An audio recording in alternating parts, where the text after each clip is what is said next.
সংবাদ সবাইকে স্বাগত জানাচ্ছি। আমি ফিরোজ তোহা। শুরুতেই সংবাদ শিরোনাম জানিয়ে দেব এই মুহূর্তে হাতে পাওয়া সর্বশেষ গুরুত্বপূর্ণ আপডেট। আন্তর্জাতিক সংবাদ। ইরান ইসরায়েল ফিলিস্তিনি ত্রিমুখী যুদ্ধ চলছে। শুরুতেই থাকছে এক ইস্যুতে বদলে গেছে সৌদি আরব ও তুরস্কের সম্পর্ক। আঞ্চলিক বহু ইস্যুতে মতভেদ রয়েছে সৌদি আরব এবং তুরস্কের, তবে দুই দেশ স্বাধীন ফিলিস্তিনি ইস্যুতে অনড়। ফিলিস্তিনি স্বাধীন রাষ্ট্র হিসেবে প্রতিষ্ঠায় বছরের পর বছর আন্তর্জাতিক পরিমণ্ডলে নিজেদের আওয়াজ তুলে যাচ্ছে রিয়াদ ও আঙ্কারা। এই ইস্যুই দুদেশের সম্পর্কের সীমারেখা তৈরি করে দিয়েছে। এবারে জানাবো গাজায় গণহত্যা প্রতিবাদ জানাতে সারা বিশ্বকে আহ্বান ব্রাজিলের প্রেসিডেন্টের। ব্রাজিলের প্রেসিডেন্ট লুলা দা সিলভা বলেছেন, ফিলিস্তিনি জনগণ যে সীমাহীন দুর্ভোগ এবং হত্যাযজ্ঞের মুখে রয়েছে সে সময় বিশ্ববাসীর নীরব থাকা উচিত নয়। তিনি বলেন, ফিলিস্তিনের গাজা উপত্যকায় ইসরায়েলের সম্প্রতি যে বর্বর গণহত্যা চালিয়েছে আমি তার তীব্র নিন্দা জানাচ্ছি। জানাবো একটি সুখবর। বিশাল তেলের খনির সন্ধান পেল কুয়েত। আরও একটি বড় জ্বালানি তেলের খনির সন্ধান পেয়েছে মধ্যপ্রাচ্যের দেশ কুয়েত। দেশটি জ্বালানি তেলের অনুসন্ধান, উত্তোলন ও বিপণনকারী সরকারি প্রতিষ্ঠান কুয়েত পেট্রোলিয়াম কর্পোরেশনের কর্মকর্তা শেখ নওয়াব সৌদ নাসির এ তথ্য নিশ্চিত করেছেন। জানিয়ে দেব সিরিয়ায় হামলার পথ থেকে সরে আসতে ইসরায়েলকে রাশিয়ার পরামর্শ। রাশিয়ার পররাষ্ট্র মন্ত্রণালয়ের মুখপাত্র মারিয়া জাকারোভা হুঁশিয়ারি দিয়ে বলেছেন, সিরিয়ায় ইসরায়েলি হামলার কারণে পশ্চিম এশিয়ায় সংঘাতের বিস্তার ঘটবে। সাম্প্রতিক বছরগুলোতে দখলদার ইহুদিবাদী ইসরায়েল বারবার সিরিয়ার রাজধানী দামেস্ক সহ বিভিন্ন অঞ্চলে হামলা চালিয়ে আসছে। অবশ্য এসব হামলার বেশিরভাগই আকাশ প্রতিরক্ষা ব্যবস্থার মাধ্যমে ঠেকিয়ে দেওয়া সম্ভব হয়েছে। স্বাধীন ও সার্বভৌম রাষ্ট্র সিরিয়ার আগ্রাসনের বিরুদ্ধে জাতিসংঘ নিরাপত্তা পরিষদে সবসময় প্রতিবাদ জানিয়ে আসছে দামেস্ক, কিন্তু এরপরও এমন অপরাধ বন্ধ করছে না ইসরায়েল। এবং সর্বশেষ জানাবো, নিষিদ্ধ হতে যাচ্ছে ইমরান খানের দল পিটিআই। পাকিস্তানের সাবেক প্রধানমন্ত্রী ইমরান খানের দল পাকিস্তান তেহরিকে ইনসাফকে নিষিদ্ধ করতে যাচ্ছে দেশটির সরকার। তাদের দাবি, পিটিআই প্রতিষ্ঠাতা রাষ্ট্রবিরোধী কর্মকাণ্ডে জড়িত ছিলেন। সোমবার পাকিস্তানের তথ্যমন্ত্রী আতাউল্লাহ তারার এক সংবাদ সম্মেলনে এমন ঘোষণা দিয়েছেন। তিনি বলেছেন, দেশকে সামনের দিকে এগিয়ে নিতে হলে পিটিআইয়ের অস্তিত্ব রাখা যাবে না। এতক্ষণ শিরোনাম শুনছিলেন, এবার বিস্তারিত।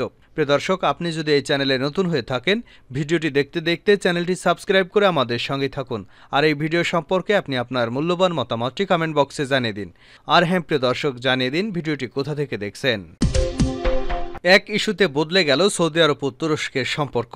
আঞ্চলিক বহু ইস্যুতে মতভেদ রয়েছে সৌদি আরব এবং তুরস্কের মধ্যে, তবে দুই দেশ স্বাধীন ফিলিস্তিনি ইস্যুতে অনড়। ফিলিস্তিনকে স্বাধীন রাষ্ট্র হিসেবে প্রতিষ্ঠায় বছরের পর বছর আন্তর্জাতিক পরিমণ্ডলে নিজেদের আওয়াজ তুলে যাচ্ছে রিয়াদ ও আঙ্কারা। এই ইস্যুই দুই দেশের সম্পর্কের সীমারেখা তৈরি করে দিয়েছে। তবে মাঝে রিয়াদ আঙ্কারা সম্পর্কের ভাটা পড়ে, কিন্তু এখন আবার ভাঙা সম্পর্ক জোড়ায় মনোযোগী হয়েছে তুরস্কের প্রেসিডেন্ট রিসেপ তাইপ এরদোগান এবং সৌদি যুবরাজ মোহাম্মদ বিন সালমান। গেল কয়েক দশক ধরে মুসলিম বিশ্ব ফিলিস্তিনি ইস্যুর সমাধানে ব্যর্থ হয়েছে, কিন্তু এই ইস্যু যে দেশ সমাধান করতে পারবে সে দেশই মুসলিম বিশ্বের নেতা হয়ে উঠবে, তাতে কোনো সন্দেহ নেই। তাই ফিলিস্তিন নিয়ে সৌদি আরব এবং তুরস্কের আগ্রহের কমতি নেই। এই ইস্যুতে মিশর এবং ইরানও নিজ নিজ জায়গা থেকে ভূমিকা পালনের চেষ্টা চালিয়ে যাচ্ছে।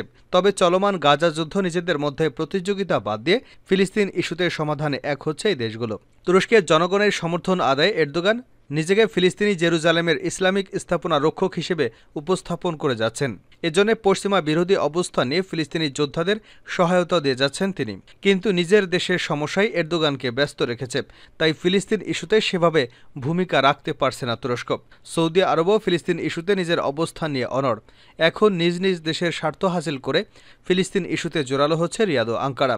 দ্বিপাক্ষিক এই সম্পর্ক আরও জোরদারে রোববার রাষ্ট্রীয় সফরে তুরস্কে পৌঁছেছেন সৌদি আরবের পররাষ্ট্রমন্ত্রী প্রিন্স ফয়সাল বিন ফরহান। তুরস্কে পৌঁছানোর পর ইস্তাম্বুলে দোলমাবাসে প্রাসাদে প্রিন্স ফয়সালকে স্বাগত জানান এরদোগান। সৌদি প্রেস এজেন্সি জানিয়েছে, উভয় নেতা সৌদি তুরস্কের সম্পর্ক এবং আঞ্চলিক ও আন্তর্জাতিক বিভিন্ন ইস্যু নিয়ে আলোচনা করেছেন। এর আগে তুরস্কের প্রেসিডেন্ট হাকান ফিদানের সঙ্গে বৈঠক করেন প্রিন্স ফয়সাল। মিশরের মুসলিম ব্রাদারহুড এবং সিরিয়ার প্রেসিডেন্ট বাশার আল আসাদ ইস্যুতে তুরস্ক এবং সৌদি আরবের মধ্যে মতপার্থক্য দুই দেশকে দূরে ঠেলে দেয়। 2018 সালে সৌদির ভিন্ন মতাবলম্বী সাংবাদিক জামাল খাশোগি ইস্তাম্বুলে সৌদির কনসুলেটে হত্যাকাণ্ডের শিকার হওয়ার পর রিয়াদ আঙ্কারার সম্পর্কে একেবারে তলানিতে গিয়ে থাকে। তবে 2022 সালে এরদোগানের সৌদি সফর এবং একই বছর যুবরাজ মোহাম্মদের আঙ্কারা সফরে আস্তে আস্তে স্বাভাবিক হতে শুরু করে দুদেশের সম্পর্ক। এখন ফিলিস্তিন ইস্যুতেও জোটবদ্ধ হচ্ছে দুই দেশ। গাজায় হত্যাযজ্ঞ প্রতিবাদ জানাতে সারা বিশ্বকে আহ্বান ব্রাজিলের প্রেসিডেন্টের। ব্রাজিলের প্রেসিডেন্ট লুলা দা সিলভা বলেছেন, ফিলিস্তিনি জনগণ যে সীমাহীন দুর্ভোগ এবং হত্যাযজ্ঞের মুখে রয়েছে সে সময় বিশ্ববাসী নীরব থাকা উচিত নয়। তিনি বলেন, ফিলিস্তিনের গাজা উপত্যকায় ইসরায়েল সম্প্রতি যে বর্বর গণহত্যা চালিয়েছে আমি তার তীব্র নিন্দা জানাচ্ছি। আজ সকালে প্রেসিডেন্ট লুলা দা সিলভার কার্যালয়ে এক বিবৃতি প্রকাশ করা হয়। লুলা দা সিলভা বলেন, সম্প্রতি ইসরায়েলের সামরিক বাহিনী গাজায় খান ইউনুস শহরের আল মাওয়াসি শরণার্থী শিবিরে যে ভয়াবহ বোমা হামলার মাধ্যমে শত শত মানুষকে হত্যা করেছে তা গ্রহণযোগ্য হতে পারে না। বিবৃতিতে ব্রাজিলের প্রেসিডেন্ট বলেন, গত বছরের অক্টোবর থেকে এ পর্যন্ত ইহুদিবাদী ইসরায়েলের আগ্রাসনে হাজার হাজার ফিলিস্তিনি জীবন দিয়েছেন। তবে এটা খুবই ভয়াবহ বিষয়। ইসরায়েলের সম্মিলিতভাবে ফিলিস্তিনি জনগণের রক্ত ছড়াচ্ছে। ডি সিলভা বলেন, গাজায় বহু এলাকাকে নিরাপদ অঞ্চল ঘোষণা দিয়ে সেই সব এলাকায় হাজার হাজার ফিলিস্তিনিকে হত্যা করেছে ইহুদিবাদী সরকার। গণতান্ত্রিক বিশ্বের নেতা হিসেবে আমরা এই সীমাহীন হত্যাযজ্ঞের ব্যাপারে চুপ থাকতে পারি না। এর আগে গত ফেব্রুয়ারি মাসে লুলা ডি সিলভা সুস্পষ্ট করে বলেছিলেন, গাজায় ইহুদিবাদী ইসরায়েল সরকার যা করছে তা কোনো যুদ্ধ নয়, এটা সরাসরি গণহত্যা। এছাড়া চলতি বছর ইথিওপিয়ার রাজধানী আদিস আবাবায় আফ্রিকান ইউনিয়নের ৩৭তম শিক্ষক সম্মেলনে ডি সিলভা গাজার ঘটনাবলীকে ইসরায়েলি গণহত্যা বলে উল্লেখ করেছেন। উল্লেখ্য, ব্রাজিলের প্রেসিডেন্ট ইসরায়েল থেকে তার দেশের রাষ্ট্রদূতকে প্রত্যাহার করেছে। বিশাল তেলের খনির সন্ধান পেল কুয়েত। আরও একটি বড় জ্বালানি তেলের খনির সন্ধান পেয়েছে মধ্যপ্রাচ্যের দেশ কুয়েত।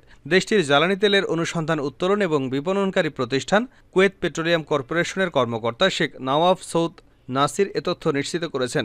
রোববার এক ভিডিও বার্তায় শেখ নওয়াফ বলেন, পারস্য উপসাগর অঞ্চলে কুয়েতের ফাইলাকা দ্বীপে নতুন খনির সন্ধান পাওয়া গেছে। প্রায় ৯৬ বর্গ কিলোমিটার আয়তনের এই খনিটিতে অন্তত ৩২০ কোটি ব্যারেল তেল রয়েছে বলে ধারণা করা হচ্ছে। এক ব্যারেলে ১৫৯ লিটার তেল থাকে। তিনি আরও বলেন, এখন যেসব খনি রয়েছে সেগুলো থেকে বছরে কুয়েত যে পরিমাণ পেট্রোলিয়াম উৎপাদন করে, নতুন খনিটিতে তার ৩ গুণেরও বেশি তেল মজুদ রয়েছে। এক বিবৃতিতে কুয়েত পেট্রোলিয়াম কর্পোরেশন জানিয়েছে, প্রাথমিক অনুসন্ধান অনুযায়ী নতুন খনিটিতে ২১০ কোটি ব্যারেল পেট্রোলিয়াম ও ৫,১০,০০০ কোটি ঘনফুট জ্বালানি গ্যাস রয়েছে। এই দুই জ্বালানির উপাদান মিলিয়ে খনিজ তেলের মোট উপাদান ধরা হয়েছে ৩২০ কোটি ব্যারেল। উপসাগরীয় অঞ্চলের তেল সমৃদ্ধ অপর দুই দেশ সৌদি আরব ও সংযুক্ত আরব আমিরাত জ্বালানি তেলের উপর নির্ভরশীলতা কমাতে সম্প্রতি বিভিন্ন পদক্ষেপ নিলেও কুয়েতের অর্থনীতি এখন পুরোটাই পেট্রোলিয়ামের উপর নির্ভরশীল। ধারণা করা হয়, শতকরা হিসেবে বিশ্বের মোট তেলের মজুতের ৪% এই দেশটিতে। জ্বালানি তেল উৎপাদন এবং রপ্তানিকারী দেশগুলোর জোট ওপেক প্লাসের তথ্য অনুসারে এই মুহূর্তে কুয়েত বিশ্বের তৃতীয় বৃহত্তম জ্বালানি তেলের যোগানদাতা। দেশটি প্রতি বছর ১০৪ কোটি ব্যারেল তেল উৎপাদন করে থাকে। সিরিয়ায় হামলার পথ থেকে সরে আসতে ইসরায়েলকে রাশিয়ার পরামর্শ। রাশিয়ার পররাষ্ট্র মন্ত্রণালয়ের মুখপাত্র মারিয়া জাকারোভা হুঁশিয়ারি দিয়ে বলেছেন, সিরিয়ায় ইসরায়েলি হামলার কারণে পশ্চিম এশিয়ায় সংঘাতের বিস্তার ঘটবে। সাম্প্রতিক বছরগুলোতে দখলদার ইহুদিবাদী ইসরায়েল বারবার সিরিয়ার রাজধানী দামেস্কে সহ বিভিন্ন অঞ্চলে হামলা চালিয়ে আসছে। অবশ্য এসব হামলার বেশিরভাগই আকাশ প্রতিরক্ষা ব্যবস্থার সাহায্যে ঠেকিয়ে দেওয়া সম্ভব হচ্ছে। পাস টুডে জানিয়েছে, স্বাধীন এবং সার্বভৌম রাষ্ট্র হিসেবে সিরিয়ায় আগ্রাসনের বিরুদ্ধে জাতিসংঘের নিরাপত্তা পরিষদে সবসময় প্রতিবাদ জানিয়ে আসছে দামেস্ক। কিন্তু এরপরও এই অপরাধ বন্ধ করছে না ইসরায়েল।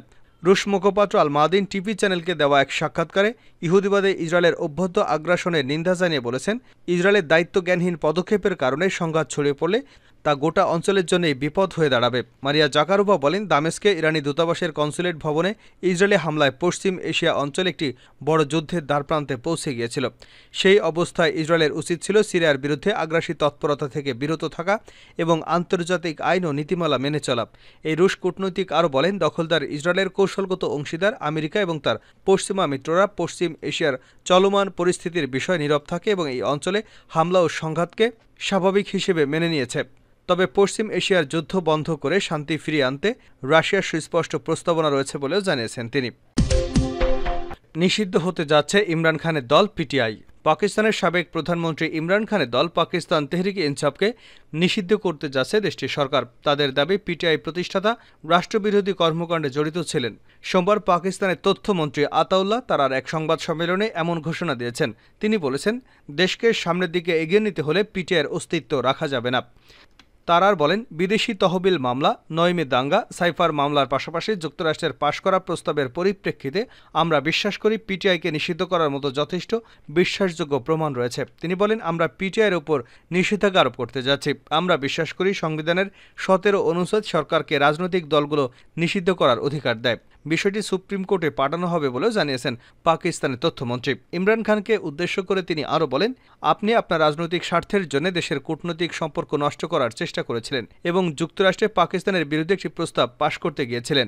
এই ঘটনার জেরে প্রায় 2 দশকের পর আবার পাকিস্তানের শাসক বনাম সুপ্রিম কোর্ট সংঘাতের আবহ তৈরি হতে পারে বলেও রাজনৈতিক পর্যবেক্ষকদের একাংশ মনে করছেন। পাকিস্তানের রাষ্ট্রবিরোধিতার অভিযোগে ইমরান খানের পার্টির উপর এই বড়সড় রাজনৈতিক খাড়া এসে পড়েছে বলে খবর।